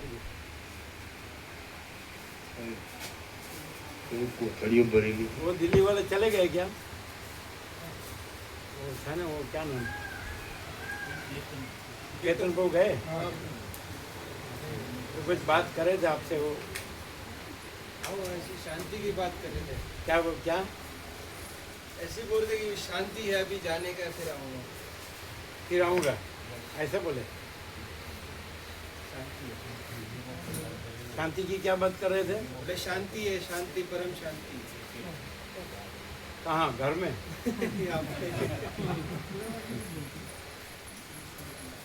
बोले अंदर से कुछ रखना ही नहीं तो सब कुछ शांति शांति। अंदर चलाएंगे तो फिर उसको उधर कुछ काम हो गया तो फिर तो उधर ही रहेंगे ना. रहेंगे। अच्छा, આ લોકો જે બપોરે નહોતા ને પ્રસાદમાં, એ લોકોને લાડુ પ્રસાદ આપો.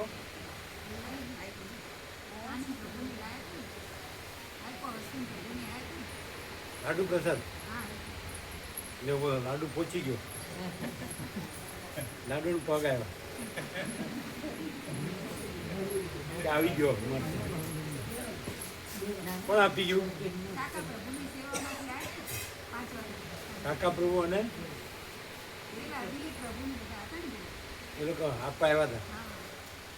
ये सुबह टोटली बनाई थी ना, હા, જો જો જો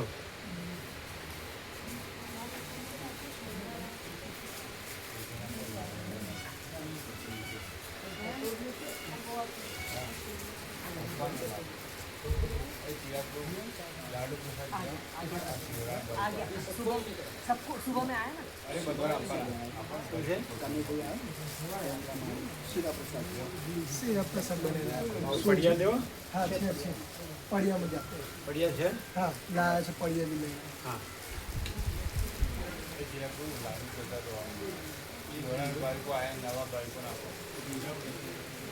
શું આપવાનું છે નવા ભાઈકોને? લાડુ પ્રસાદ આપો આપો આપો.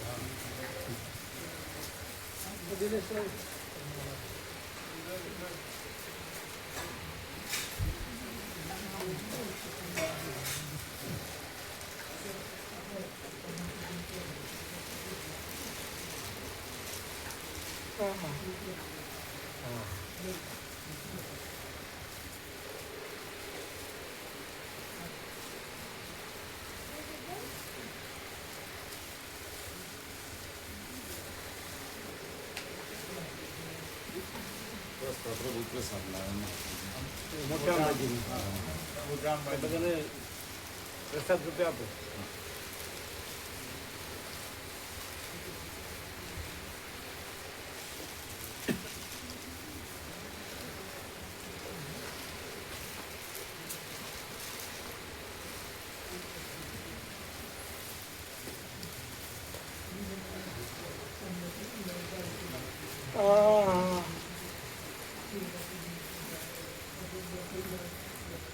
એ ત્યાં એ લોકોને ભલે એ લાડુ આપ્યા પણ અહીંયા તો આવ્યા એટલે આપવો પડે ને એટલે આપો હા કોથળી છે ને કોથળી હા કોથળી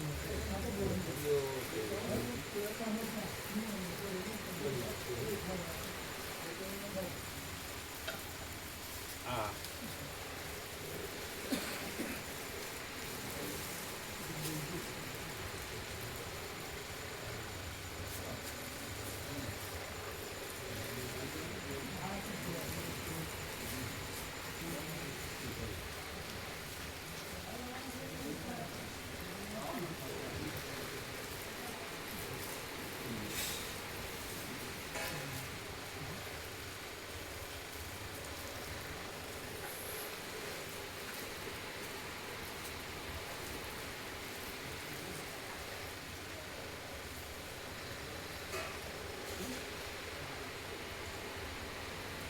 એ શું થયું પેલો મોટા અંબાજીનો પ્રસાદ આપ્યો નહીં ક્યાં ગયા खोले खोले એ બધાને પ્રસાદ રૂપે આપો પ્રસાદ રૂપે चम्मच चालू है હા હા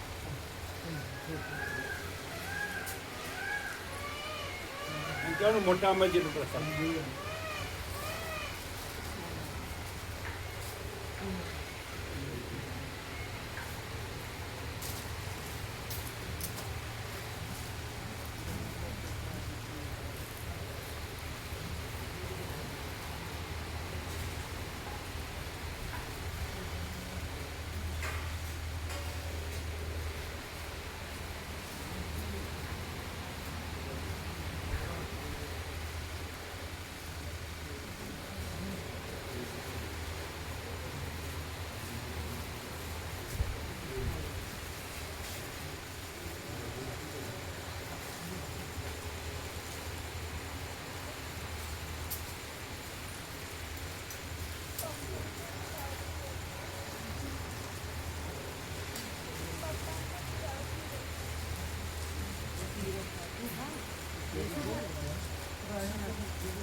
પપ્પાને આવશે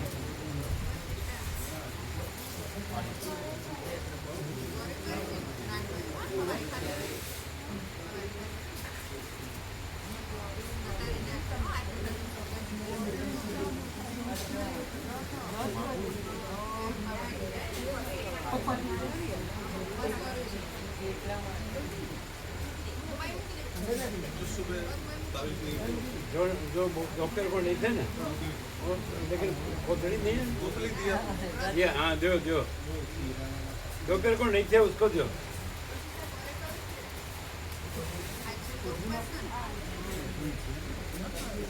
આ સૂજી પણ એ પેલા સાથે મિક્સ છે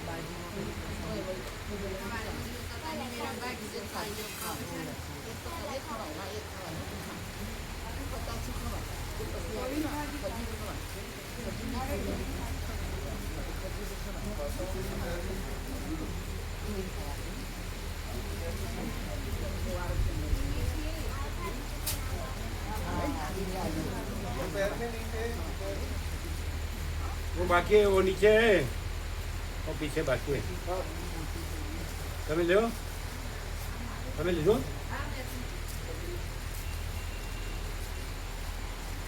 જે અત્યારે આવ્યો એ બધાને આપો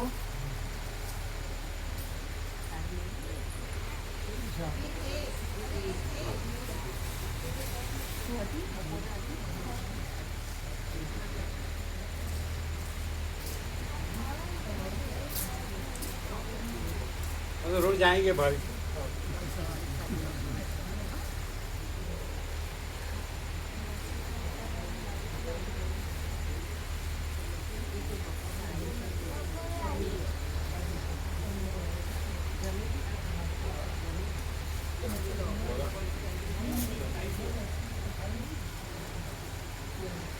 એ તમે લાડુ પ્રસાદ લીધો તમે તમારે આવ્યો તમારે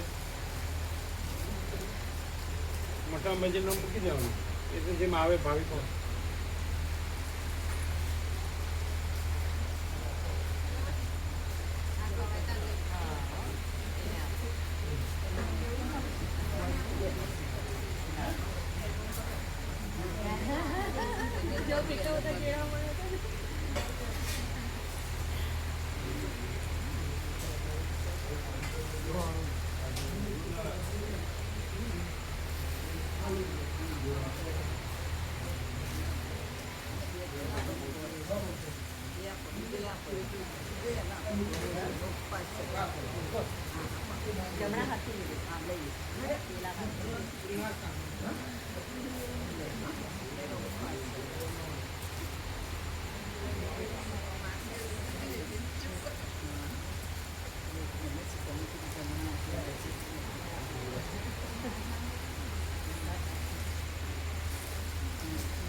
એ શીરો પ્રસાદ તો બગડી જાય ને.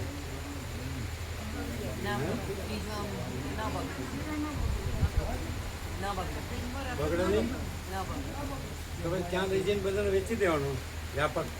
અહીં તો બધાને અપાઈ ગયો ને, આપ્યો ને એમાં છે. અહીં ત્યાં બધાને આપવાનું.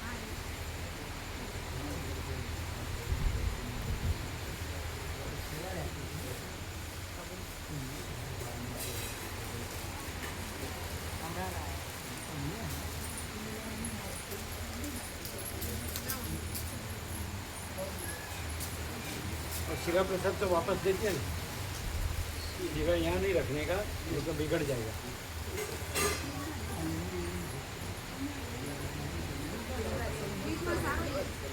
फ्रिज में पकड़े नहीं. ये कहाँ गए? वो बोलते फ्रिज में अच्छा रहते. ये कैसे फ्रिज में सारो रहे. पकड़े नहीं શીરો. પણ હવે નહીં થયું. થોડોક જ છે તે આવો ઈદના પ્રસાદ કરે ને થોડોક બહુ નહીં હોય, થોડોક જ છે. એટલે આપી દીધો ને. પણ એ થોડો છે આમ ફ્રીજ વગર તો પકડી જાય. અહીંયા નથી બીજો તો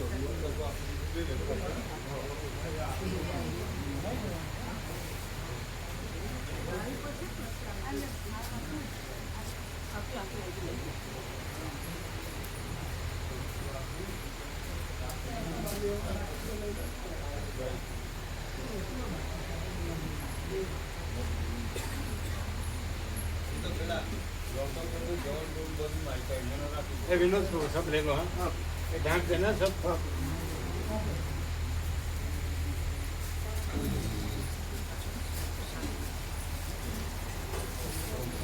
ब्रह्म को केतन पूर्ण काम હતું. વાત નથી. બ્રહ્મ કૃપા હે કહેવાય. આનંદ મંગળ. કોણ ચાલુ હતી? હા સ્કૂલ ચાલુ.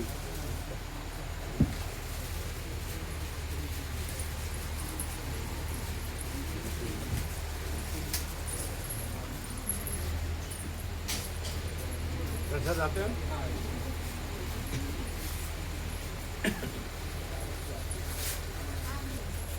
वैसे बोले काम था, ऐसे बोले.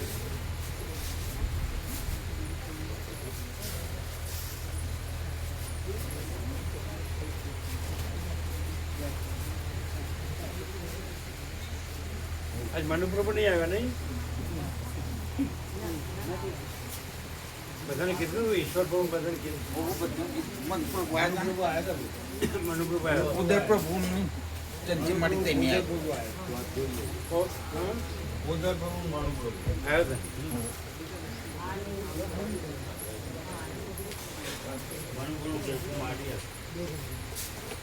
હા બરાબર. મને મેં ફોન કર્યો તો બહુ તબિયત બરાબર નથી એટલે વાહ. કેમ રહી વ્યાસ પૂર્ણિમા? ફૂલ આનંદ. બરોલી બસ આવી ગઈ. દર વખતે બરોલી બસ આવે છે. બરોલી બસ આવી હતી. હા દર વખતે આવે છે. એમ એ કેટલા હતા? 55 જેવો. એમ આખી બસ હતી. બસ દર વખતે આવે છે. એ લોકોને આનંદ આવે. આનંદ આવે છે. તૈયાર થઈ જાય. નવા નવા બી આવે છે. અચ્છા. અને પેલા જયંતિ બાબુ ચીરી કેમની આવે? જયંતિ પ્રભુ ચિરંજીવી આવ્યો. આગળ વખતે આવ્યા આ વખતે આવ્યા. આ વખતે આવ્યા. જયંતિ બાબુ મારી બી આવે બરોડ મારા. જયંતિ પ્રભુ ભાવિક હતા. હા. એ પાછું નાનું રમકડું જુદું જુદી સરળ આવતું. એ નાનું રમકડું લઈને જુદા આવતા 8-10 જણા. આ બસ સિવાય પાછા આવે છે. કોણ જુદા આવે? જયંતિ પ્રભુના ચિરંજીવી ગાડી લઈને આવે છે. એમાંથી બીજા 5-7 જણા જુદા. એ જુદું. આ બસ સિવાય.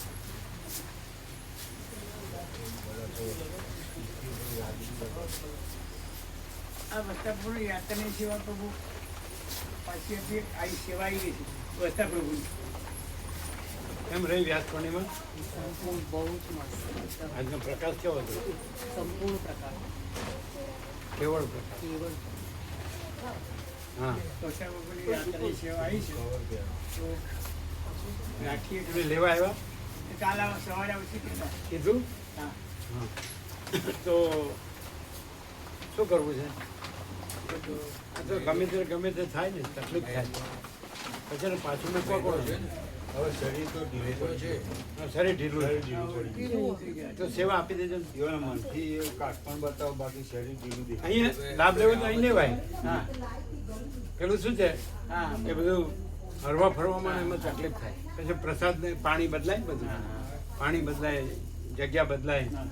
અને આ શું સ્થિરતાથી લાભ લેવાય, શાંતિથી. અહીં વિશ્રામ થાય.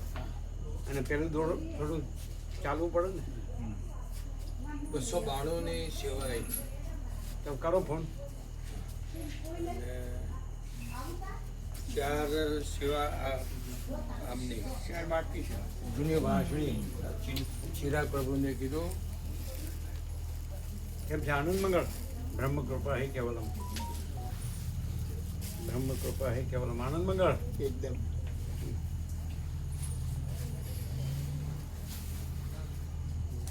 બ્રહ્મ કૃપા હે કેવલમ.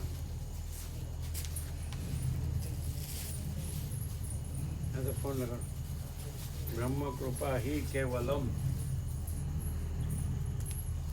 વ્યાસ પૂર્ણિમા. બ્રહ્મ કૃપા હિ કેવલમ. આનંદ મંગળ. આજે તો અહીંયા બધું ફૂલ હતું. કીધું હશે ને? ઓમ ઓમ ઓમ. કેટલી સેવા આવી?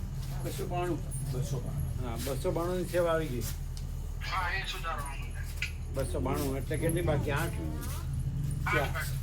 ચાર જ. ચાર કેમ 4? બાકીને ફ્રીજ એમાં તો 3 વસંત એમાં તો વધારે ના આવે. એ લોકો 4 અને હા, અને ધર્મેન્દ્ર ધર્મેન્દ્ર. 5. ધર્મેન્દ્ર બસમાં ખરા ને એ 4 અચ્છા, જેટલા બસમાં એટલા જ ગણાય. ત્યાં એટલે બસમાં 4 જ ગણાય. હા. 4 હા. તો હવે 96 નહીં આવે. હે 96 નહીં આવે. બસ 4 ઘડી જ નાખે ને 300 માંથી. એટલે 4 જ બાકી ને? ચાર જ બાકી. હા, 4 તો વસંત પ્રભુના છે ને. 4 વસંત પ્રભુ ક્યાં 4? ધર્મેશ. 4 બાકી આ ચિરાગ પ્રભુના એ તો લઈ લીધા ને. હજી બાકી છે. બાકી એ તો વાંધો વાસીના સેવા આવવાની. ચાર બાકી એ છે. તો વાંધો નહીં. બસ એ એક બાકી. પછી બીજા કેટલા? 300 માંથી 200 288 ની જ આપણે પેલા અમને આપવાની છે. એમાં ધારો કે 7 ની પેલા લઈ લીધી. ના ના, એમ નહીં. આવવાની 4 બાકી. એમ નહીં આવવાની આપણે અને એક સીટ ખાલી જ જઈ જેવું 55 ની સેવા આવવાની ટોટલ. 295 આ એક સીટ કેન્સલ થઈ ને એ ભરાય હા, એટલે પણ વસ્ત્ર પ્રભુને આપી દેવાની. હા એ બાકી છે. તો બે એટલે હવે કેટલી બાકી? 4 સેવા આવવાની બાકી 4 ની એટલે બે આપી એમની પાછી આપી દઈએ. બે સીટ બાકી છે. એમની વસ્ત્ર પાછી પ્રભુની થોડી તબિયત એવી છે એટલે પાછી હા આપી એટલે દે. પાછી આપી દઈએ એટલે 291 92 છે ને 91 કરો. 91 કરી 91 કરો. પછી અને 300 ની જગ્યાએ 299 કરી દઈએ ને તો પછી. 300 ની બદલીમાં 299 ભાવિક એક જગ્યા ખાલી ને બે હા, એટલે 299 કરાય. બરોબર બરોબર. એક જગ્યા ખરી. અને આગળની બાકી છે એક માડીની પેલી આપણે સવારે જોઈ હતી ને બપોરે એ તો ભરી દીધી નહીં. ના એ લાલચીપુર વાળા કેન્સલ કરાવી ને એટલે એક ખાલી. હા, બરોબર. એ ખાલી છે. એટલે બે લાલચીપુરવાળી ખાલી ને ખાલી. બે ખાલી. એટલે અને બે 298 ખાલી લખવાનું ને. છે. અને એક આ વસ્ત્રાપુર ખાલી થઈ ગઈ. બરોબર. 298. હા 98 ની સેવા આવી ગઈ. કોને ના 292 ની આવી હતી, એમાંથી પાછી આપી દઈશું ને વસ્તા પ્રભુને, એટલે 291 આવી. હા એટલે પછી 4 બાકી છે આવવાની. ચાર આવવાની બાકી છે. એમ હા, એ આ જૂની વાસણીના ચિરાગ પ્રભુના વાંધો નહીં, એ તો આવશે. એ તો આવી જશે. જૂની વાસણી હા બરાબર. એટલે શું લખવાનું, શું હવે સુધારવાનું? હવે લખવાનું બસ લખવાની બાકી સીટો બાકી 2 સીટો બાકી બે અને સેવા આવવાની 4 બાકી. તો ચાર લખો ને. હા, 4 બાકી, 4 બાકી 4 બાકી અને સીટો અને સીટો જગ્યા 2 જગ્યા. 2 જગ્યા બાકી હા અને 4 ની 298 કર્યું અને પેલું કર્યું અમે મોકલ્યું પ્રભુ જોઈ લો. લાવ ચાલો. એ શું કર્યું?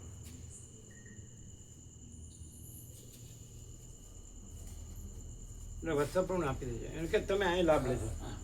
પેલા આમાં શું છે, ગમે તે ક્ષણે કાંઈ પણ થાય તો પાછું મૂકવા આવવું પડે. હા. કોઈ તમારો માણસ જોવે, સમજે ને? પેલું ત્યાં આગળ છું તું બધું, હા. સમજે? ડાયા પ્રભુને બધું થયું હતું, એટલે પછી હવે બધું બધાને માટે પછી તકલીફ થાય ને. હા, 291 ભાવિકોની સેવા આવી ગઈ છે, બરાબર? હા. બાકીના 4 ભાવિકોએ હવે આ 10/7 વ્યાસ પૂર્ણિમા તો થઈ ગયું. હવે આ તારીખ હવે આગળ થોડી વધારવી પડે, હા. હવે એ તારીખ બદલવી પડે. એ આવી જાય તો કઈ બદલવી પડે. આ તો એ બધે 4 ભાવિકોની છે એ ને, લોકો કહી દીધું જ છે. એ તારીખ 10/7/2025 વ્યાસ પૂર્ણિમા ભગવાનનો વ્યાપક વાર્ષિકોત્સવ એ કાઢ નાખવાનું હવે. એમને કહી દીધું ચાર ને. વાઈકો છે તો ખાલી વહેલા સેવી આપી જેવી. હા, એ ચાલે હવે તારીખ આપવાની જરૂર નહીં. હા, હવે તારીખ આપી દેવું. હા, બધી વહેલા આવી ગઈ. એ ફોન થઈ ગયો. હા, એ આવી જશે. પહેલા કાઢ નાખવાનું, પહેલા શબ્દો કાઢ નાખવાનો, હા પહેલા શબ્દ કાઢ નાખવાનો, વહેલામાં વહેલી સેવા આપી જવી, હા બસ. બરાબર. એટલે બાકીનું લખ્યું ને 200 હા લખ્યું 4 ભાવિક બાકી.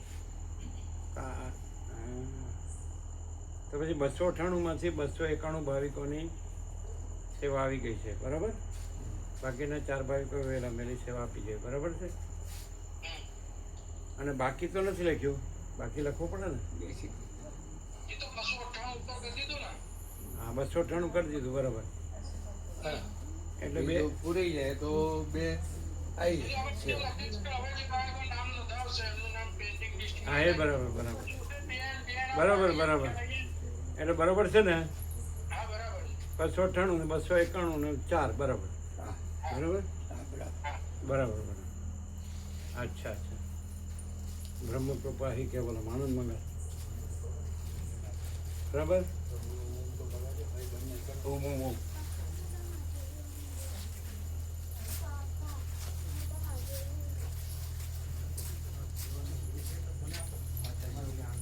હા, જય પ્રભુ. ઓમ. જય પ્રભુ. આનંદ મંગલ. બ્રહ્મ કૃપા હિ કેવલમ આનંદ મંગલ. ઓમ.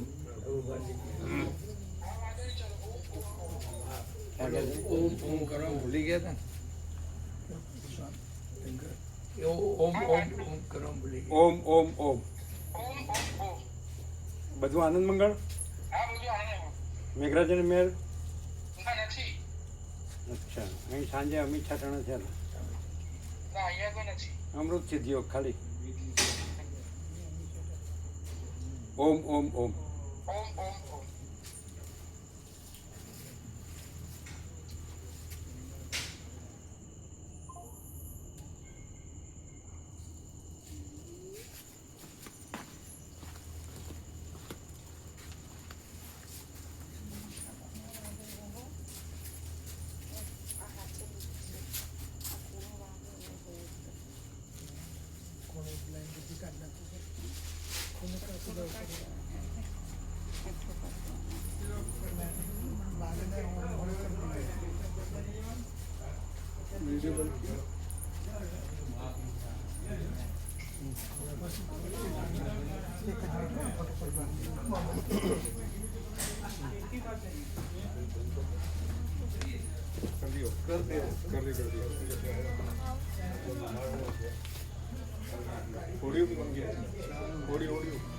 अच्छा ये तो बंद कर दिया।